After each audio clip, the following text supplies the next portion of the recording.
Good afternoon student. आज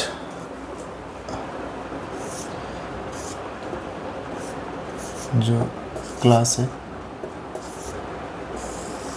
हम आधुनिक भारत का इतिहास,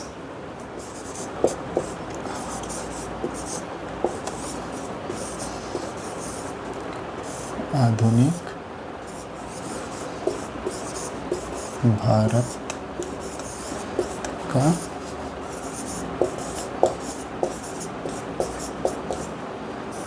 इतिहास, आधुनिक भारत का इतिहास।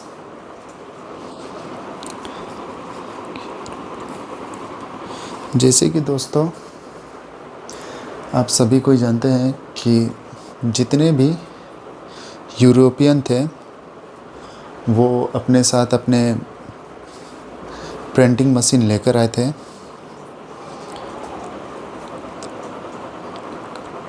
और आधुनिकता का प्रतीक भी था। सबसे इम्पोर्टेंट ये है दोस्तों कि ये कब आए थे और ये कब हम लोग आधुनिक के संपर्क में आए। तो इसमें क्या होगा,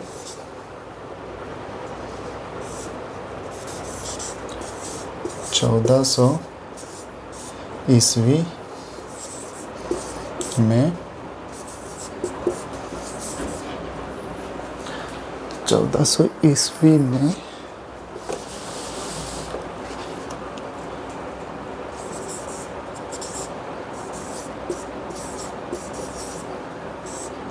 आधुनिक 1400 ईस्वी में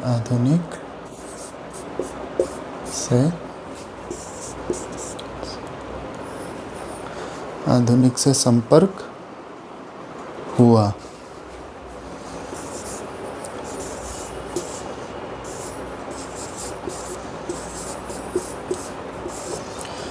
जैसे दोस्तों क्वेश्चन में अगर पूछा जाएगा कि आधुनिक भारत कब आधुनिक के संपर्क में हुआ, तो हमारा आंसर ये होगा 1400 ईस्वी में।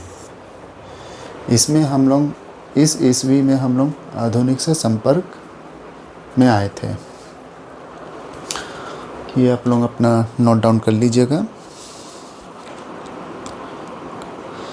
और फिर इसके बाद इसमें कहा गया कि आधुनिक से, जब आधुनिक का प्रभाव कब हुआ, आधुनिक का प्रभाव औरंगजेब की मृत्यु के बाद हुआ था। अब औरंगजेब की मृत्यु के बाद हुआ था, तो औरंगजेब का मृत्यु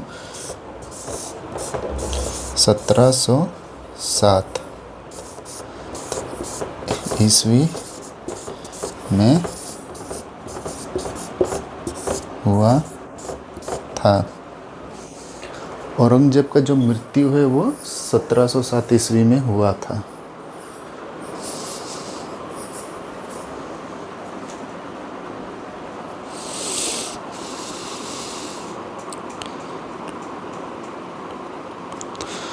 और फिर इसी ईस्वी में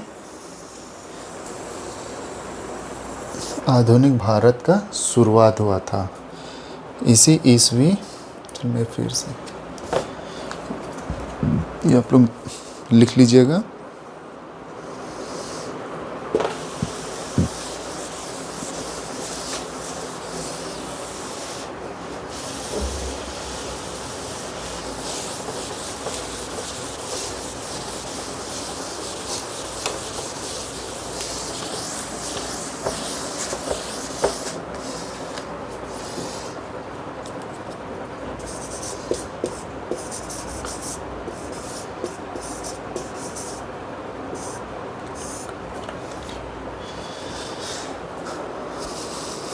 सत्रह सौ सात ईस्वी से आधुनिक भारत की शुरुआत हुई थी, शुरुआत होती है। तो 1707 ईस्वी, 1707 ईस्वी में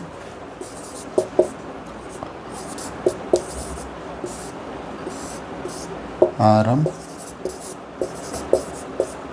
हुआ था।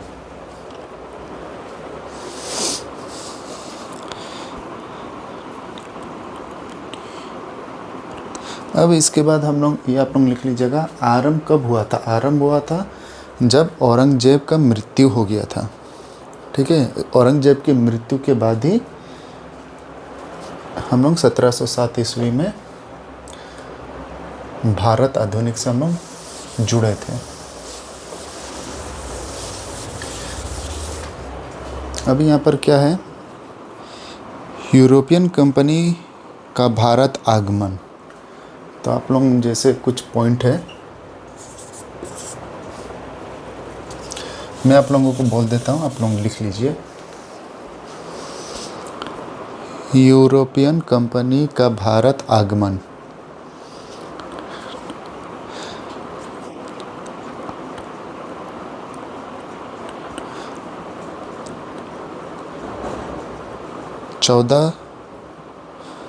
चौदह सौ अंठानवे पुतली गाली, मैं लिख देता हूँ।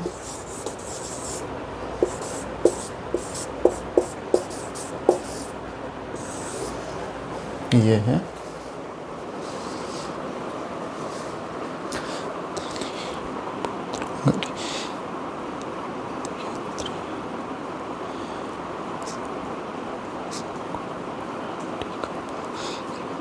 पुतली गाली यात्री वास्को डी गामा। क्या क्या नाम रखता है भाई,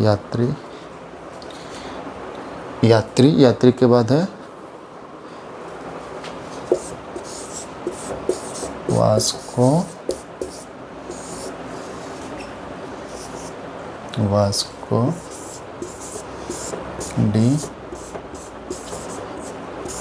D gamma.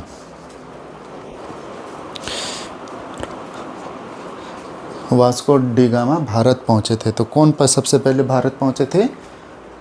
Vasco D gamma.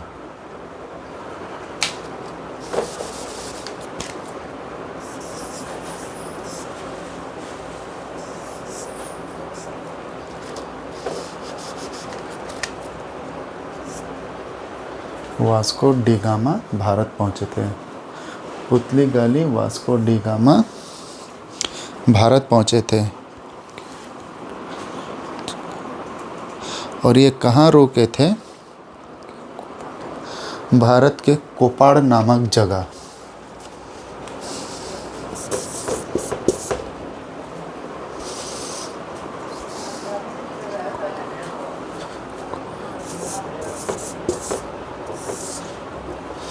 कोपाड़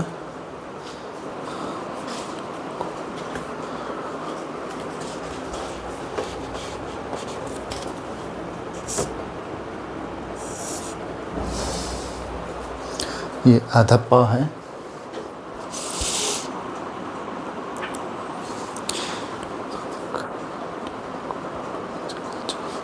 कोपाड़ नामक जगह जो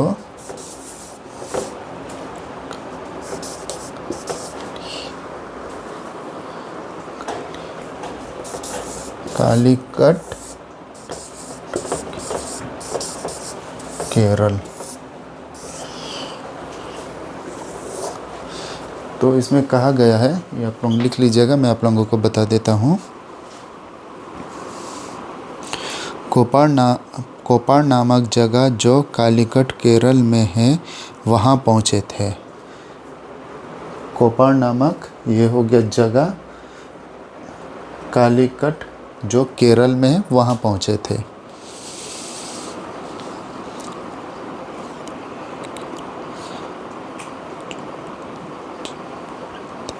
उस समय का जो राजा थे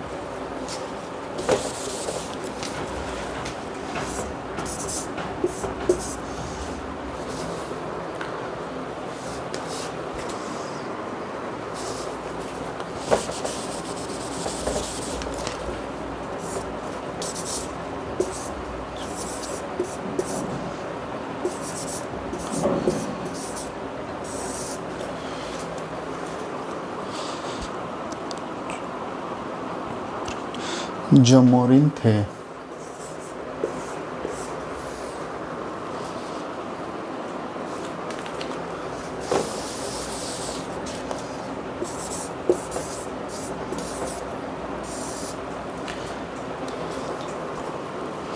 जमोरिन थे जो वास्को डी गामा भारत पहुंचे तो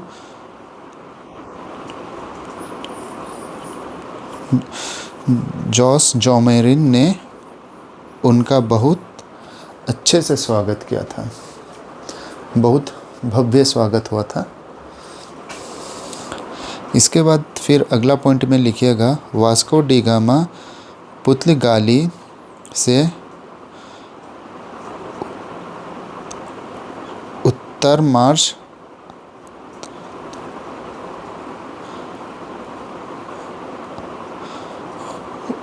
मार्च आंतरिया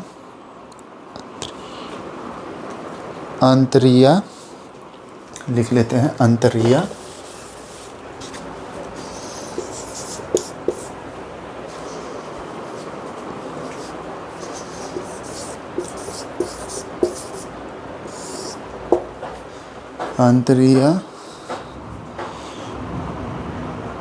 होते हुए गुजराती व्यापारी अब्दुल गनी के साथ भारत आए।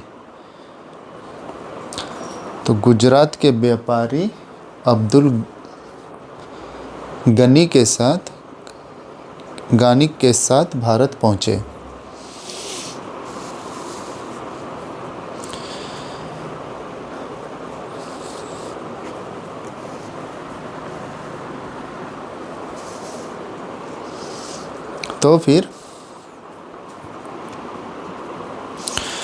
तो भारत पहुंचे। फिर अगला है 1487 में एक पुर्तगाली नौ बोर्थोलियो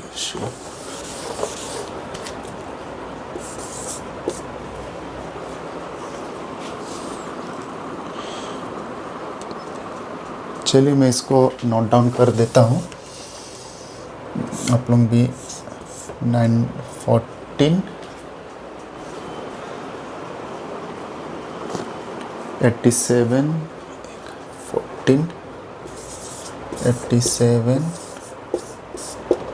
में एक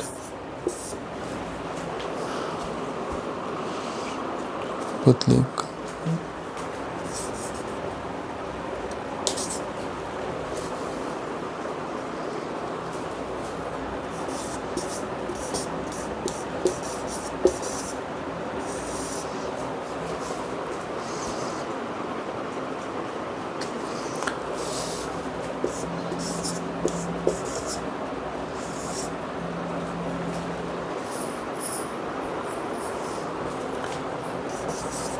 नाविका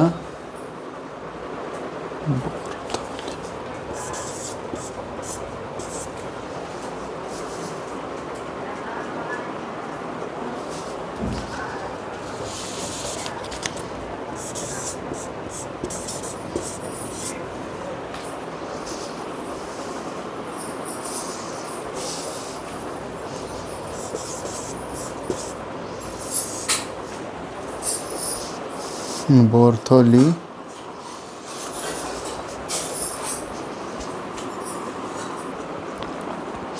ये जो है ये आप लोग लिख लीजिएगा। 1487 में एक पुर्तगाली नावी बोर्थो म्यूजिक डिज़ाइन अब्दुल गनी के साथ भारत आए थे। ये पॉइंट आप लोग नोट डाउन कर लीजिएगा।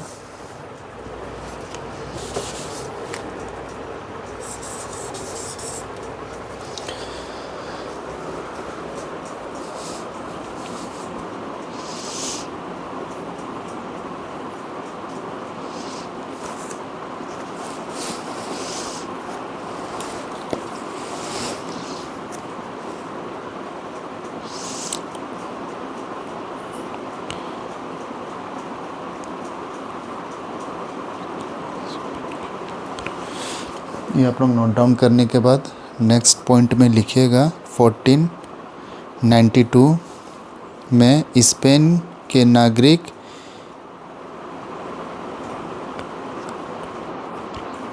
क्रिस्टोफर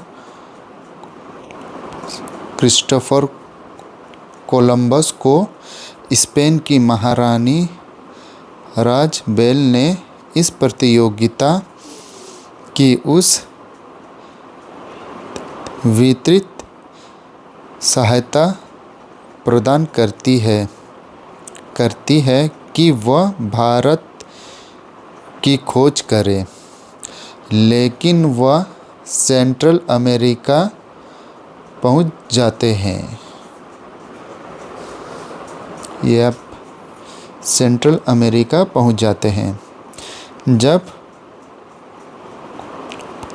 कोलंबस अमेरिका पहुंचे और वहां के लोगों को जब उसने देखा तो उसने कहा कि यहाँ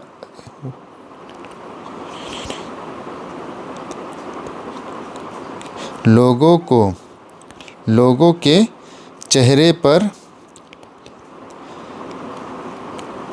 लालियाँ नज़र आई तो उसने इस क्षेत्र के लोगों को रेड इंडियंस कहा।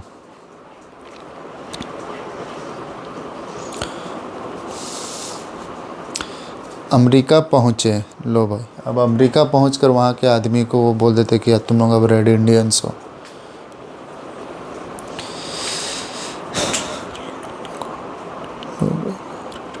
रेड इंडियंस कहा।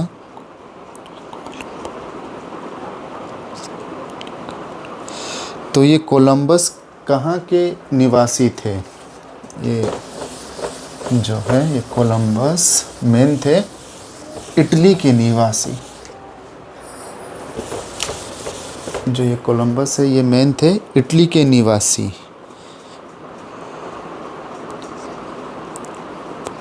वेनिस इटली के मूल निवासी थे।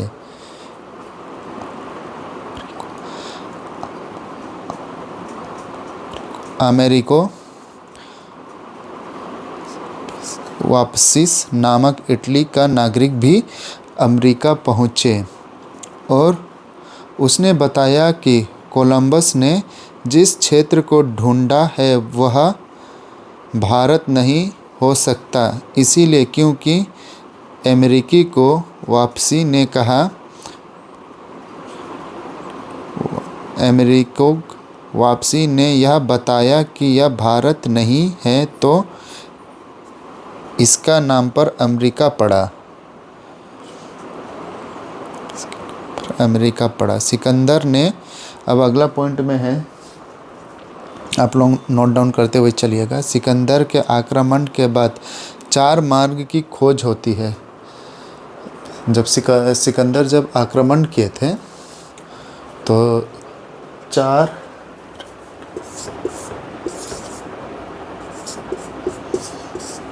मार्ग की खोज होती है।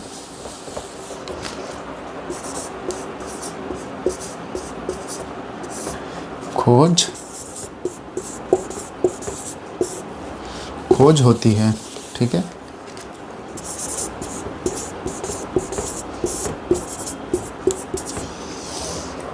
चार मार्ग की खोज होती है।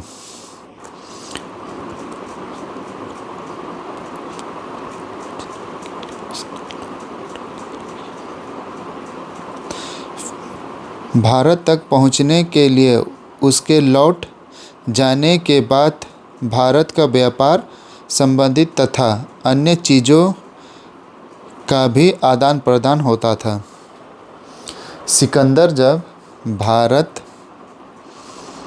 लौट गया, जब वो व्यापारी के लिए व्यापार करने लगा तो हर चीज़ फिर आदान प्रदान होता था। शॉर्ट फॉर्म में आप लोग समझिए इसको, आदान प्रदान होता था। जैसे ज्योतिष शास्त्र, खगोल शास्त्र इत्यादि का आदान प्रदान इटली, यूनियन इत्यादि से किया जाता था।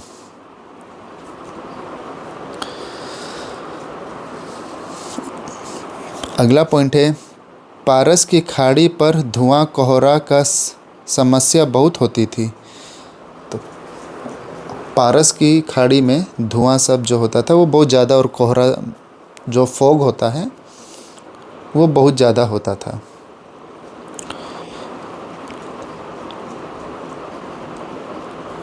ज़्यादातर नाविक लाल सागर का इस्तेमाल करते थे।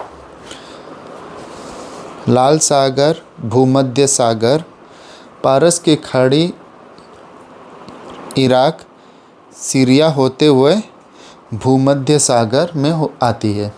भूमध्य सागर होते हुए होती है। अफ़गानिस्तान, ईरान और तुर्की के मार्ग से भारत, अफ़गानिस्तान, रूस, यूरोप मिलते हैं। ये सब बॉर्डर हुआ।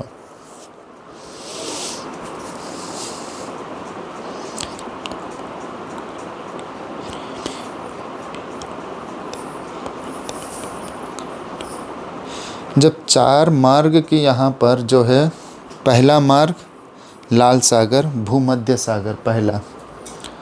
दूसरा है पारस की खाड़ी, इराक, सीरिया होते हुए भूमध्य सागर।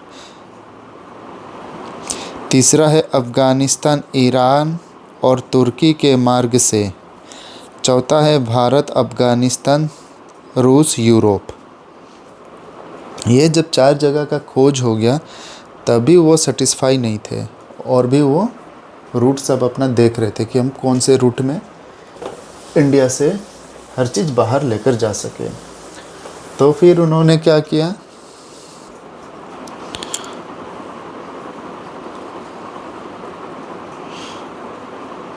समुद्र की खोज करने लगे। वो सब समुद्र की खोज करने लगे। ये मार्ग दुर्गम तथा खतरनाक, या फिर भी ये लोग खतरा उठाते हैं। इनका पहला कारण था यूरोप में पूर्ण जनगणना होना। यूरोप में भाई पूर्ण जनगणना करने के लिए। इसके बाद है फिर 800 ईस्वी के बाद सामंतों का अधिकार ज़्यादा होने लगा, राजाओं की शक्ति कम होने लगी। जो बाहरी थे, अफ़गानिस्तानी, तुर्की, यूरोप, जितने भी बाहरी कंट्री के जितने भी लोग थे वो हमारे ऊपर इसके बाद हावी होने लगे। राजाओं की सब जितनी भी शक्ति सब थी वो सब पूरा कम होने लगा। फिर 1200 ईस्वी में यूरोप में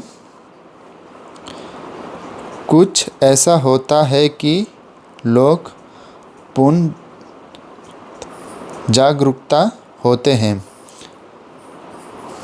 कि उनका एक अच्छा इतिहास है। तो फिर यूरोप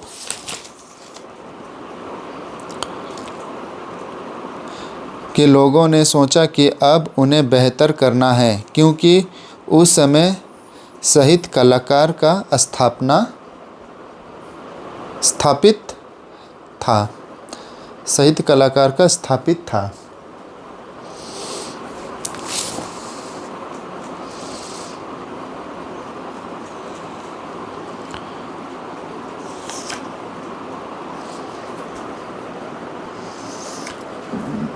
चलिए मैं आप लोगों को मेन जो टॉपिक है मैं वो सब मैं बता देता हूँ, और आप लोग पॉइंट 1 2 3 4 ऐसे करके आप लोग नोट डाउन कर लीजिए।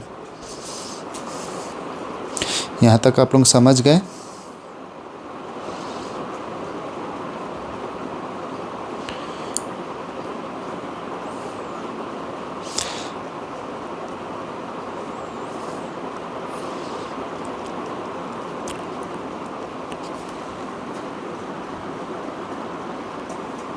अब इसमें आप लोग अगला लिख ले कि 1500 ईस्वी में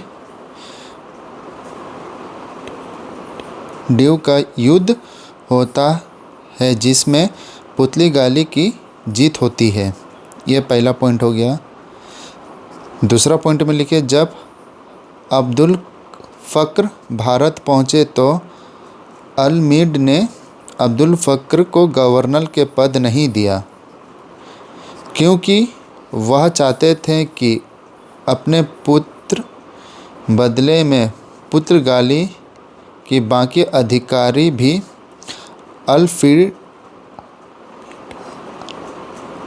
अल्मीड के साथ देते हैं, क्योंकि वह अब्दुल फ़क्र की युद्ध नीति में वो खुश नहीं थे।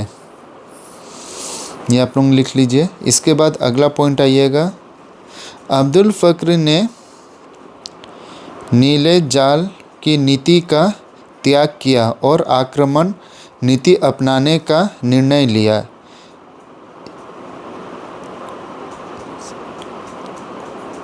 इसने कोच के भारत में पुर्तगालियों का मुख्यालय बनाया।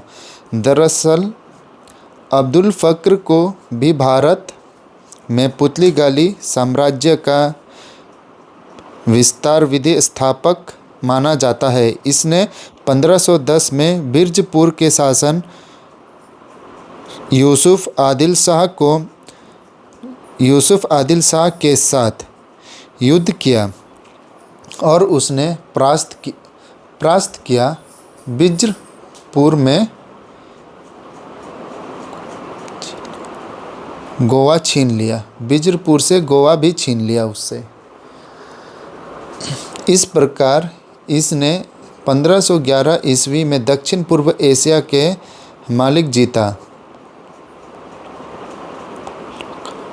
मालक्का जीता और 1515 में इसने फारस की खाड़ी पर अव्यवस्थित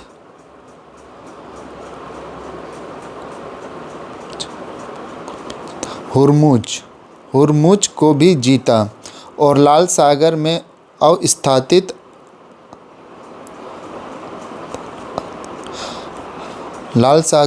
अवस्थित अदन को भी जीतने का प्रयास किया, लेकिन ये असफल रहे।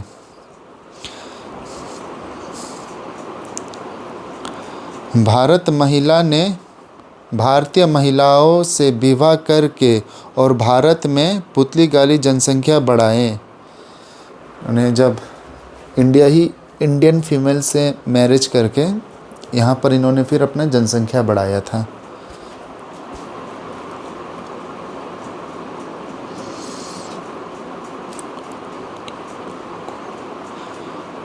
और लास्ट पॉइंट लिख लीजिए इसमें, न्यू डो कुन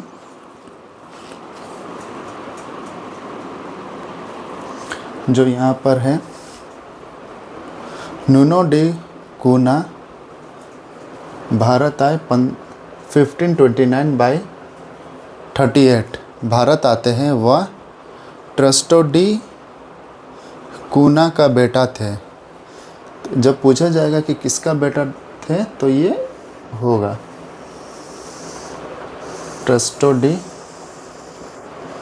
कुना का बेटा था। ठीक है स्टूडेंट, शायद आप लोगों को ये क्लास अच्छा लगता हो। आगे और भी अच्छी अच्छी बातें हम लोग जानेंगे। तो तब तक के लिए चलिए बाय। अब कल मिलते हैं।